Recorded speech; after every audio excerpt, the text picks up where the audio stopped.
রাজধানীতে ইসলামী আন্দোলন বাংলাদেশের মহাসমাবেশ ঘিরে শনিবার ভোর থেকেই সাজ রব সোহরাওয়ার্দী উদ্যানে।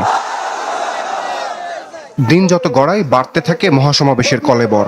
সংস্কার, জুলাই হত্যার বিচার ও সংখ্যানুপাতিক পদ্ধতিতে নির্বাচনের দাবিতে এই কর্মসূচিতে দেশের বিভিন্ন স্থান থেকে আসেন বহু নেতাকর্মী।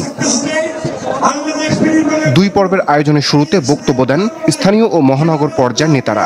দাবির পক্ষে তুলে ধরেন যুক্তি। পরে সমাবেশে যোগ দেন বিভিন্ন রাজনৈতিক দলের প্রতিনিধিরা। সবাই ইসলামী আন্দোলনের 3 দফার প্রতি পূর্ণ সমর্থন জানান। সরকারের নিরপেক্ষতা নিয়েও প্রশ্ন তোলেন কোন নেতা।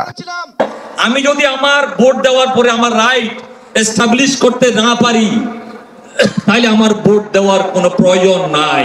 পিআর সিস্টেমে যদি ভোট হয়, হিন্দু সম্প্রদায় ভোট পেতে যাবে না। দু একটি দলকে প্রাধান্য দিয়ে বেশিরভাগ জনগণের আকাঙ্ক্ষার বিপরীতে গিয়ে কোন সিদ্ধান্ত বাস্তবায়নের দুঃসাহস দেখাবেন না।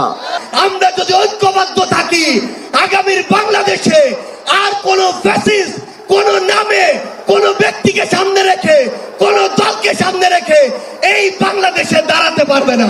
সংস্কারের ব্যাপারে অনেকে ঢিলা দিচ্ছেন, বলে ইলেকশন আর সংস্কার একসাথে হবে, ক্ষমতায় গিয়ে করব। কিভাবে বুঝলেন কে ক্ষমতায় যাবে? জনগণের ভোট আপনি পান, তারপরে আপনি ক্ষমতায় যাবেন।